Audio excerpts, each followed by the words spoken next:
Me and this guy both like each other and get along well, but he doesn't believe in God. I don't know what to do. I know what to do. Well, hello you guys. Welcome back to our channel. Welcome back to the channel. It's good to see you. Are you back from part one? Part one of the dating questions. Dating questions. I know we left you on a bit of a little cliffhanger, so we'll get to that in just a second. Yeah. But just as a reminder, I guess we should explain this. We filmed a ton of questions, and so now that's why we're doing a different intro. Yes. But we want to make sure that people understand, if you're new here, I'm Chad, this is my wife Tori, and we're answering these questions from a Christian perspective. However, Tori and I feel that the logic and reasoning behind our answers apply to everyone, so hopefully that'll be good for you. And also, submit any extra questions you have below, because we're going to be taking this conversation even further on our podcast, the Messy Masterpiece Podcast, this Saturday's long form episode. Yeah. And then to the video. Me and this guy both like each other and get along well, but he doesn't believe in God. I don't know what to do. I know what to do. What's that? Don't date him. Let me just say this, because I know it can be kind of controversial for, say, a Christian to say to not date a non-Christian, but let me just paint you a picture. If you believe in God and you believe in like the Christian God, you believe in Jesus, and he's the most important thing in your life, and now you're married or dating someone who doesn't believe in him, and you're going through a hard time, and you want to run to Jesus, and your spouse or your boyfriend doesn't want that.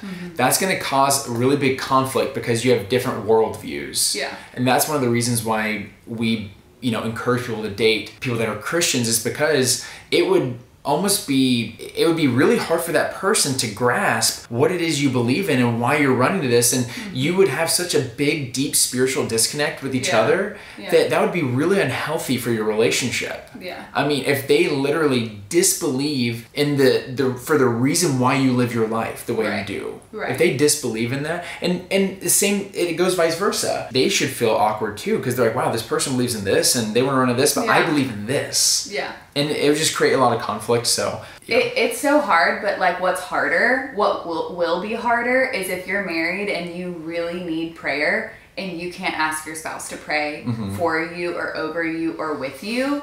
Like, I cannot imagine a life where like we weren't praying together. Amen. Next question. What are some things you don't want to do on a first date? Don't talk about your exes. I just started thinking of that Mary-Kate and Ashley movie where she's like, don't eat string cheese. Is that, what movie is that?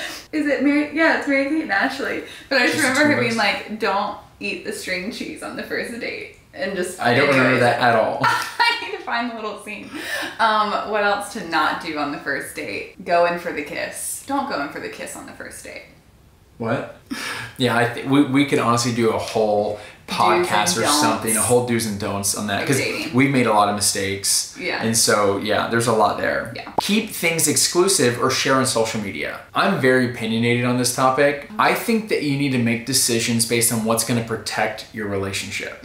And so if you put it on blast for everyone to see that you're now dating this person, now friends are going to get involved and families are going to get involved, and now it creates this pressure dynamic where you haven't got to fully know this person yet. And so I think you'll know when it's the right time to become like social media official.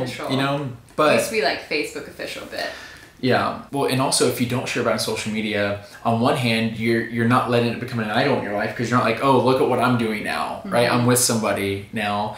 And you get to really just focus on enjoying that person. And there's not this pressure of like, oh, did we share that thing that we're doing this thing that one day? Yeah. I do think there's two sides of the coin. I think at a particular point in the relationship, when you do end up being on social media, it's nice for it to not feel like a secret. But I do think it's really important for you both to have that time where it's like protect the relationship, because right there in the beginning when you're still getting to know each other, if there's so many opinions, I think it can, muddy the water a little bit. Yeah. Here's one that apparently some people think is controversial. Thoughts on dating apps like Tinder, Happen, etc. Well, funny you ask, because this video is sponsored by, I'm kidding. Can you imagine? I'm gonna keep this super short and sweet. Is that cool? Yeah. As long as you're using them in a God-honoring way, and you're not on them to just try to hook up with people or to just find affirmation by being like, I guess, swiped on somebody. Is that what they do if you match? You know, as long as you're not finding your affirmation or finding ways to hook up and you're not using those dating apps in a negative way, I think it could be a good way to meet people. Yeah. I mean, it's just like Tori and I, we connected in person, but we messaged on Facebook and then on Instagram. And so we use social media to get to know each other better. And then we started texting. And so as long as you're doing it in a super healthy way, then awesome. But I do think that those apps could be used for the complete opposite. Yeah. So you just have to be really careful. Yeah. I do think that technology of the dating apps have like really amped up like hookup culture, and so you just have to go in with like spiritual discernment and make every decision very prayerfully. And dating apps are not dating apps, you know what I mean? Like every decision you make should be made with prayer. Should you say yes to a first date regardless of your attraction to them? I think on one hand, it's really good for you to be attracted to the person that you're trying to date. I think that that's important. I also think that society sets really unrealistic pressures on physical and visual attraction. That you can start to project that on somebody, where if they don't have this shape waist or this big of whatever or this, then it's like, oh, well, they're not good for me. Yeah. So on one hand, yes, it's good to be attracted, but also on the other hand, make sure you're processing what about society is making me feel this way about attraction, because there's so many, I mean, even there, whenever they first said regardless of your attraction to them, we all automatically assume that attraction is visual. But now that we're married, I'm so much more attracted to so many other things. Like that's attraction. You know, there's so many things you can be attracted to than just the way someone looks. And so y'all, he still loves me and I sleep with my mouth wide open. It's just not cute. It's just not cute. Should I put a picture here? Nope.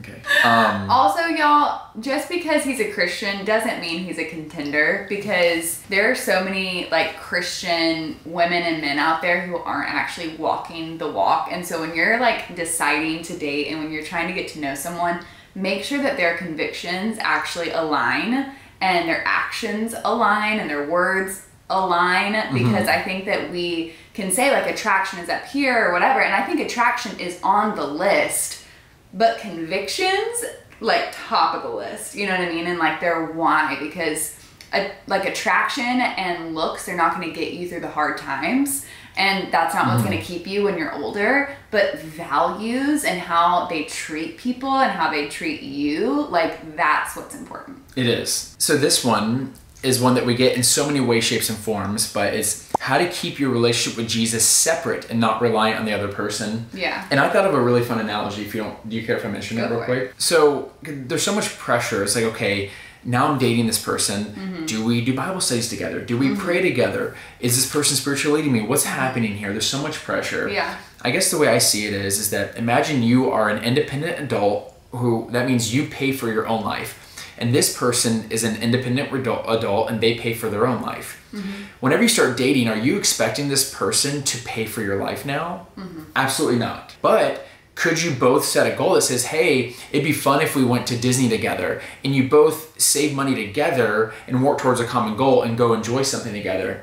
Absolutely. But that doesn't mean you stop working your job to pay for your life and your apartment and your rent and your groceries and all this other things. And so for me, when it comes to how to keep your relationship with Jesus separate and to not put too much pressure on this person and like connecting spiritually, it's just really important to know that you still have to maintain your job, quote unquote, in order to like, still function in life. And can you all partner in your earnings in order to work towards a common goal? That's something fun? Yeah. Absolutely. Yeah. Absolutely you can. But that does not replace the fact that you still have to show up 9 to 5 in your other job. Is that a metaphor or what? Do I dab or what? I don't know. What if people don't do that anymore? This is 2021. But seriously, your one-on-one relationship with Jesus does not go away when you're married. So why would it go away when you're dating? You will not function well as a married couple if you don't first have your one-on-one relationship with God. Like if I don't, we've said this before, but like if I don't receive love from the Father, I'm not going to give love to him very well. So yes, one-on-one time with Jesus, always first. Yeah. Okay, now some of my questions. Oh my gosh, my leg is asleep. Okay, y'all, I can't count how many girls ask me about what you should wear on a first date. which I thought was so cute. Let's just say modest is hottest.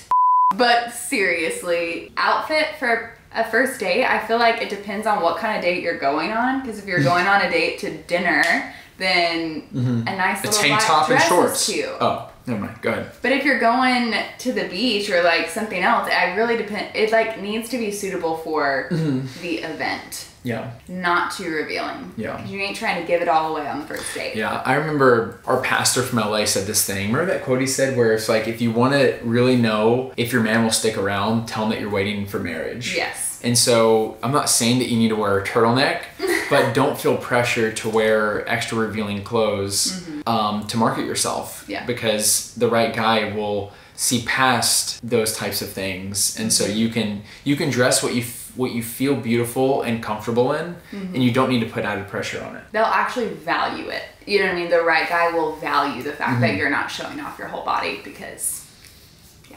Anyways, on that topic, is modesty attractive to a guy? Yeah, absolutely. We also did an entire video on modesty. Yeah. If you want to dive deeper into how we feel about that topic. Yeah. Okay, so we got this question a ton. Should he always pay? And okay, I think there's a distinction between like a proper first date.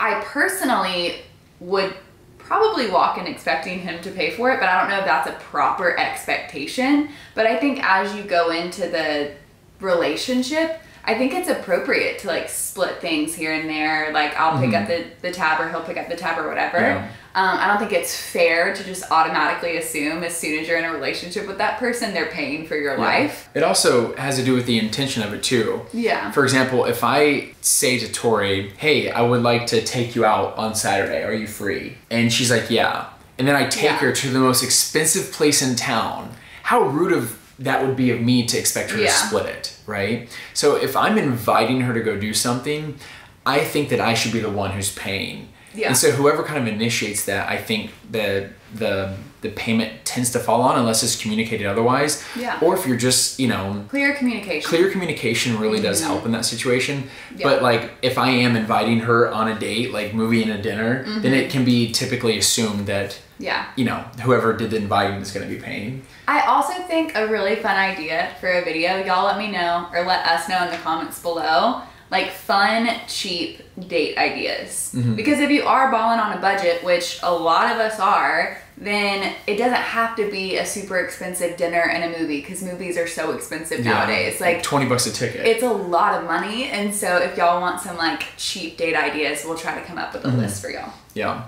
Someone asked, where was your favorite, where was your favorite date at? When I first read it, I thought it was, where was our first date at? And I was like, we just did a video on this. Our favorite date? Our favorite date. Does our honeymoon count? No. We did go on a date though. Yeah, but babe, our favorite date. My favorite date was February 26th of 2019. Babe, that was our wedding. No, February 26th. Oh, 26th. That was our honeymoon. 21 Pilots concert was a pretty epic date. Scaled and icy, out now. Can I just talk to you for a quick second about that? Scaled and icy means scaled back and isolated, which is basically what 2020 was for so much of us. And so 21 Pilots made an album about being scaled back and being isolated, but they made it kind of poppy and uplifting because they didn't want to make just like a depressing album. But there's so much subtlety to it. Oh my gosh. If y'all watched the premiere situation, the live stream, the propaganda, my goodness, it's there. Gracious. Yeah, it's there. It is there. Okay. What else we got? All right. How do you know after your first date if you want to keep dating or not? Do you still want to see this person again? Did you enjoy the first one? Do you want to get to know them more? If you answered yes. To either of those questions. Then the answer is go on a second date. Then you know. Yeah. What do you do when a guy doesn't respect your boundaries? Let me show you something real quick. Let me learn you something. This is a slipper. Imagine this is the guy. That's what you do. Not physically, you just delete him from your phone. Say bye. Yeah, no. Anybody who doesn't respect, I said something wrong and she's laughing at me. Anybody who doesn't respect your boundaries, you need to keep at an arm's distance. What about a first kiss on a first date? Yes or no? No. Wait. What's the rush? You have your whole relationship. I would wait, personally. It puts too much pressure, like, are we gonna kiss tonight or all this stuff? And no, just focus on enjoying the date. And getting to know the person. Because physical stuff, I feel like it like binds you. And on a first date, yeah, we can wait. We can wait a little bit. Yeah, take the pressure off of it. Last question, y'all. Thanks for sticking in here with us. How do you know if you actually like someone or you just like the attention? I guess I would say, well, is it about you or is it about them? Because if you leave the date and all you can think about is how they made you feel versus like, wow, I genuinely like am interested in getting to know who this person is. You know, I feel like that's kind of a good distinction. Yeah, I agree. Because if we're looking at this person for how they make us feel, then we're just using that person. But if we're seeking to make that person feel good and to serve that person and to bless that person, then we're looking beyond ourselves. And if you feel in your heart that you want to bless that person and serve them, you know, you probably like them. Yeah. But if you have a hard time going out of your way in order to be, I mean, because I like to look at it from anytime anything is inconvenient, you can tell if someone is like there for you. You know, like you see it in movies where this girl who thinks she has friends, she gets broken up with from this guy, then she calls her girlfriends and they're like, oh, but that's like a 30-minute drive. And you can tell that it would be inconvenient to be that girl's friend at that time. And so if you're not willing to be inconvenienced for this person, then you probably don't like them. Yeah. That's good. Y'all, I'm excited. I hope y'all are excited for this dating series. I feel like we could talk about dating and relationships all day for long. forever. So anyways, you made me wait to date for so long. Oh, the baby's waited to dates me. We hope you guys enjoyed this. If you did, if you think it would encourage anyone, make sure to share it. Also, we love when you guys share on your Insta stories. It just makes our hearts really happy. And so if you feel like doing that, you know. Love you guys. See you in the next one. Cool.